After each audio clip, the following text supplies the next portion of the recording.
अच्छा, problem number 9 के अंदर हमें जो चीज़ें मिली गई हैं उनकी जो डेटा है हम सबसे पहले वो फाइंड करेंगे। प्रॉब्लम नंबर 9 के अंदर जो हमें डेटा मिली है उसमें ये कहा गया है कि डायामीटर जो मून का है वो 3480 किलोमीटर है। तो हमने लिख दिया कि डायामीटर जो मून का है वो 3480 किलोमीटर है। इसके सामने हमने मून लिख दिया ताकि हमें बाद में ये मालूम हो सके कि ये डायामीटर किसका था। What is the volume of the moon, moon का जो वॉल्यूम है वो क्या होगा, इसी वजह से हमने यहाँ लिख दिया कि वॉल्यूम, वॉल्यूम क्या चीज़ है। How many moons would be needed to create a volume equal to that of the earth, कितने मून्स चाहिए होंगे कि वो एक अर्थ के बराबर हो सके उनका वॉल्यूम।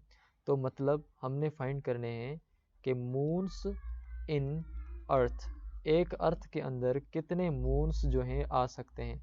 इसलिए हमने अर्थ का भी ज़ाहिरी बात है वॉल्यूम फाइंड करना पड़ेगा, क्योंकि अगर हम अर्थ के अंदर मून को फिट करने जा रहे हैं तो हमें वॉल्यूम तो पता होना चाहिए अर्थ का भी जिसके अंदर हम उसको फिट कर रहे हैं।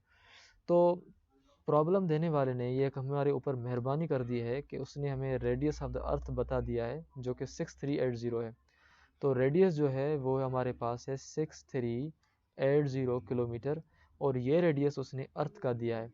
दिया इसलिए है ताकि आप वॉल्यूम फाइंड कर सकें अर्थ का, और वॉल्यूम फाइंड करके ऊपर वाले के साथ आप कंपेयर कर सकें। लेकिन अर्थ की बात तो बाद में आती है। सबसे पहले ये है कि हमें जो ये मून का डायामीटर और वॉल्यूम मिला हुआ है, हमने मून का वॉल्यूम फाइंड करना है। तो अब हम जा रहे हैं अपने सॉल्यूशन की तरफ। सॉल्यूशन में हम जो है वॉल्यूम का फार्मूला हमारे पास दो हैं। एक हमारे पास length into width into height वाला फार्मूला है। दूसरा हमारे पास जो वॉल्यूम का फार्मूला है वो है 4/3 पाई आर क्यूब। अगर मैं आपसे पूछूं कि इन दो फार्मूलाज में से मैं कौन सा जो फार्मूला है वो लगाऊं, अगर मून इस तरह का ऑब्जेक्ट होता जिस तरह ये आपके पास रेक्टेंगल है तो हम ये आपके पास फार्मूला लगाते। अगर मून इस तरह का है तो हम वॉल्यूम मून के ऊपर ये वाला जो है फार्मूला लगाएंगे। तो मून जो है वो स्फेरिकल सरफेस है, इसी वजह से मून के लिए हम जो फार्मूला लिखेंगे वॉल्यूम का वो होगा 4/3 पाई आर क्यूब। अब 4/3 पाई आर क्यूब में हमें रेडियस जो है वो डायामीटर नहीं मिला हुआ मून का। मून का हमें यहाँ रेडियस पुट करना है और यहाँ हमें मिला हुआ है डायामीटर। तो डायामीटर में से ही हमने रेडियस निकालना होता है। तो हम क्या करेंगे कि जैसे कि हमें पता है कि डायामीटर है 3480, अगर हमने रेडियस फाइंड करना है तो रेडियस जो है हमेशा वो बराबर होता है half of the diameter. Diameter का आधा जो है, मिसाल के तौर पर ये आपके पास सर्किल है और ये रीजन है, सेंटर है, ये रेडियस है और ये भी रेडियस है। इन दोनों रेडियसेस को मिला के टोटल लाइन को हम कहेंगे डायामीटर। तो ये जो टोटल लाइन अगर डायामीटर आपके पास हो जाती है तो डायामीटर बनता है 2 रेडियस से। इसी तरह जो रेडियस है वो बनता है d/2 से, यानी कि हम उसको दो हिस्सों में तकसीम करेंगे। तो वॉल्यूम जो है हमारा है डायामीटर/2 यानी 3480/2। तो 3480 को जब हम डिवाइड करेंगे 2 के साथ तो अब हम देख रहे हैं कि हमारे पास क्या वैल्यू आ रहा है, 3480 डिवाइडेड बाय 2। तो हमें जो वैल्यू मिल रहा है वॉल्यूम का, सॉरी रेडियस का, यहाँ हमें वैल्यू जो मिलेगा इसका वो है 1740। तो 1740 जो वॉल्यूम का हमें किलोमीटर्स में रेडियस मिला है कि रेडियस है 1740 किलोमीटर। अब ये रेडियस हमने पुट करना है इस फार्मूले के अंदर। वॉल्यूम इज इक्वल टू 4/3 हमने सेम लिखा। पाए का वैल्यू आप जानते हैं कि जहाँ भी आप पाए होगा वहाँ आपने 3.14 लिखना है। तो यहाँ हमने पाए की जगह लिखा 3.14 और आर क्यूब की जगह हमने लिखा ये आर क्यूब। लेकिन आर का जो हमने वैल्यू फाइंड किया है वो 1740। तो 1740 का अब हमने करना है क्यूब। तो वॉल्यूम इज इक्वल टू 4/3 का जो वैल्यू है वो 1.33 है इंटू 3.14 इंटू 1740 को हम क्यूब करते हैं अभी, यानी कि 1740 को हम मल्टीप्लाई करते हैं उसको दो मरतबा और। 1740 दो मरतबा हो गया, अब तीसरी मरतबा 1740। तो हमें जो यहाँ अभी आंसर मिलेगा वो है 5268। हम लिखते जाते हैं 5 2 6 8 और उसके बाद 0 2 4 0 0 2 4 ये आपके पास है 0 अब हमने क्या करना है कि इन सारे वैल्यूज़ को आपस में करना है हमने मल्टीप्लाई।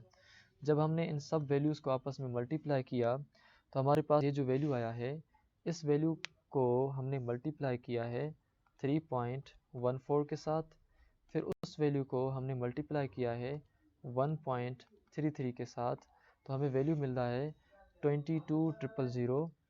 ये 22, ये आपके पास 000, उसके बाद 321 और उसके बाद 828.8। तो हमें ये जो है वॉल्यूम मिल रहा है।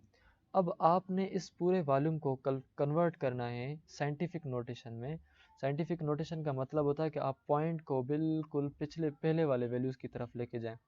ये 1 पॉइंट शिफ्ट हुई, ये 2 टाइम्स 3 4 5 6 7 8 9 10, मतलब ये हुआ कि वॉल्यूम जो है आपका हुआ 2.2 इंटू 10 किलोमीटर क्यूब। तो ये 10 जो पावर आया इस वजह से आया क्योंकि हम डेसिमल को 10 मरतबा इस तरफ शिफ्ट करके आए।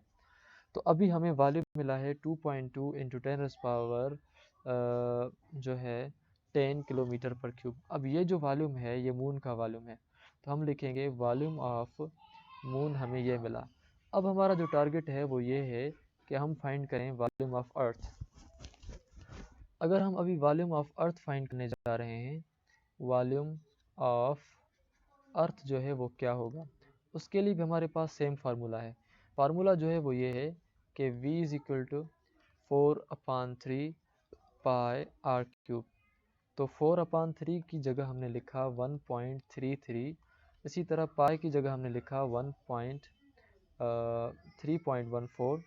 पाई का जो वैल्यू है वो हमारे पास है 3.14। इसी तरह आर क्यूब, यहाँ हमने जो आर क्यूब लिखना है यानी कि आर लिखना है वो अर्थ वाला लिखना है। ये जो अर्थ वाला वैल्यू है 6380 वो हमने लिखा 6380, इसके ऊपर क्यूब है तो यहाँ भी हम क्यूब दे देंगे।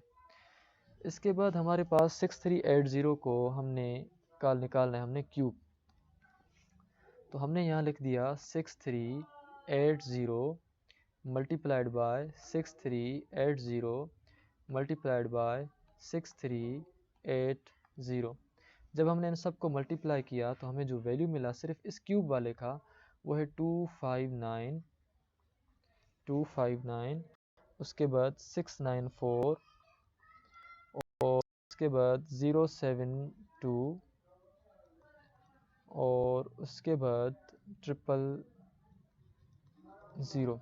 अब ये जो था सिर्फ इस क्यूब का वैल्यू आया था। इंटू 3.14 हम सेम लिखेंगे, इंटू 1.33 भी हम सेम लिखेंगे, इज इक्वल टू वी भी हमने सेम लिखा।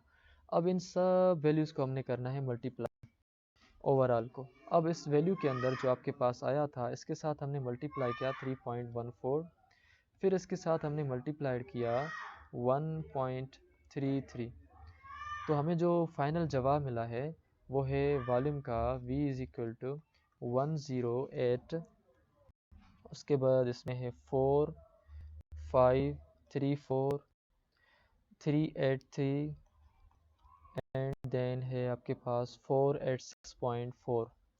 तो ये हमें टोटल जो है वो किलोमीटर क्यूब में वैल्यू मिला है। लेकिन अब हमने क्या करना है कि इस वैल्यू को साइंटिफिक नोटेशन में कन्वर्ट करना है।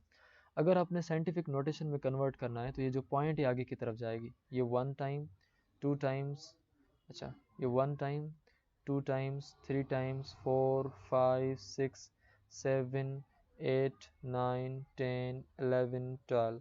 तो मतलब ये हुआ कि वॉल्यूम जो है हमारा हो जाएगा 1.08 इंटू 10⁻12 किलोमीटर क्यूब। तो ये जो हमारे पास वॉल्यूम आया अभी, ये हमें मिला है वॉल्यूम अर्थ का। तो अब हम लिखेंगे ये हमारे पास है वॉल्यूम ऑफ अर्थ।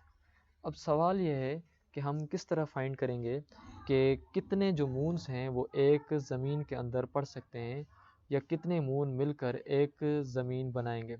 तो उसके लिए हम क्या करेंगे कि हमारे पास ये जो वैल्यू मिला हुआ है, इस वैल्यू को हम डिवाइड करेंगे। ऊपर लिखेंगे हम जो हमारे पास बड़ा सबसे वैल्यू है, जो सबसे बड़ा वैल्यू है वो अर्थ का है, और अर्थ को हम डिवाइड करेंगे, उसके नीचे हम लिखेंगे वैल्यू मून का। तो हमें पता चलेगा कि कितने मून जो हैं एक ज़मीन के अंदर आ सकते हैं। तो सबसे पहले हम लिखेंगे ऊपर वॉल्यूम ऑफ अर्थ, नीचे हम लिखेंगे वॉल्यूम ऑफ मून। अब वॉल्यूम ऑफ अर्थ हमारे पास जो हमने निकाला है वो है 1.08 इंटू 10⁻12 किलोमीटर पर क्यूब। उसके बाद हमारे पास जो वॉल्यूम मून का है जो हमने निकाला है, फाइंड आउट किया है, वो है 2.2 इंटू 10⁻10। अब 2.2 इंटू 10⁻10 हमने वैल्यू सेम लिखना है, 2.2 इंटू 10⁻10। अब हमने इन सब वैल्यूज़ को आपस में करना है डिवाइड। लेकिन एक चीज़ हमने याद रखनी है कि ये जो पावर वाले वैल्यूज़ हैं, आप अभी इनको ना छेड़ें, इसको और इसको। पहले हम जो है ये 1.08 को डिवाइड करेंगे 2.2 के साथ। तो अब हम क्या कर रहे हैं कि 1.08 डिवाइडेड बाय 2.2, जब हमने इसके साथ डिवाइड किया तो हमें जो वैल्यू मिला वो है 0.49। तो यहाँ हम लिखेंगे 0.49 इंटू में हमारे पास ये 10⁻12 ऊपर था और 10⁻10 नीचे है। अब जब ये ऊपर वाला बेसिस जब सेम होते हैं अपान में, और पावर्स जो हमारे फिर सब्ट्रैक्ट होते हैं, तो ये हमारे पास हो जाएगा 0.49।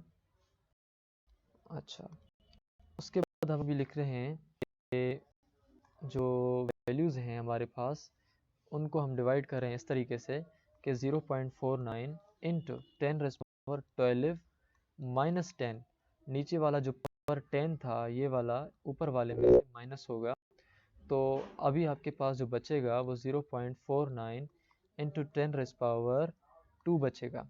अब 2 का मतलब है कि ये जो पॉइंट है आप इस तरफ 2 मरतबा शिफ्ट करते जाएं तो आपके पास जवाब आएगा 49। इसका मतलब ये हुआ कि जो मून है वो तकरीबन 49 जो मून्स हैं वो आपके एक अर्थ के अंदर आ सकेंगे वॉल्यूम के हिसाब से।